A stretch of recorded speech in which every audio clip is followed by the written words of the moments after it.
গরমের মধ্যে যানজট এড়িয়ে আপনারা এসছেন স্বপনদার প্রতি শ্রদ্ধা জানানোর জন্য আপনাদের সবাইকে কৃতজ্ঞতা ধন্যবাদ। স্বপনদা অত্যন্ত সংস্কৃতি মানুষ ছিলেন। দৈনিক জনকণ্ঠে দীর্ঘদিন আমার কলিগ ছিলেন। কোথাও কিছু আটকালে তার শরণাপন্ন হতাম, জিজ্ঞেস করতাম। তারপরে জনকণ্ঠ থেকে বিচ্ছিন্ন হওয়ার পরেও প্রেস ক্লাবে নিয়মিত দেখা হতো। প্রেস ক্লাব অন্তঃপ্রাণ মানুষ ছিলেন। স্বল্পবাদ মানুষটি অত্যন্ত সংস্কৃতিবান মানুষ ছিলেন।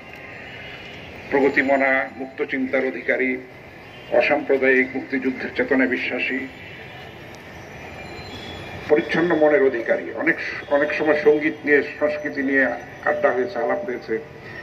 প্রেস ক্লাব তার মনের মধ্যে সবসময় গেঁথে থাকতো। কর্কট রোগের সঙ্গে লড়াই করে সেটা ফেসবুকে আমরা দেখতাম। দেশের বাইরে যখন চিকিৎসা নিতেন আমরা সবাই তাকে মনে রাখবো।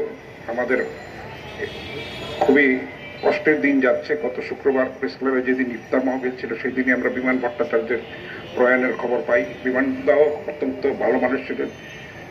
ঢাকার মানুষ হলো আমার নিজের জেলা নারায়ণগঞ্জে সেটেলড হয়েছিলেন। তাকে আমরা শেষবারের মতো দেখতে পাই নাই।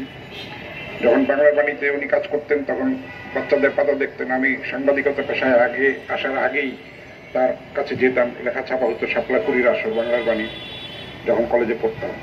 তো দুইজনকে হারিয়ে আমরা খুবই ব্যথিত। স্বপনদা একটা সান্ধ্য মহাসভার শরিক ছিলেন। তারা কয়েকজন সিনিয়র মিলে সেখানে আড্ডা দিতেন। ঘন্টার পর ঘন্টা তারা কিন্তু মিলিত হয়ে সেটা আনন্দটা উপভোগ করতেন। সেখান থেকে একটির পর একটি নক্ষত্র খসে যাচ্ছে। আমরা তার আত্মার শান্তি কামনা করি।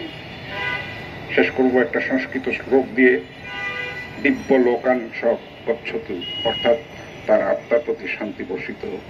স্বপনদা আমাদের মনের মধ্যে চিরজাগরুক থাকবেন। আপনাদেরকে আবার ধন্যবাদ এবং কৃতজ্ঞতা।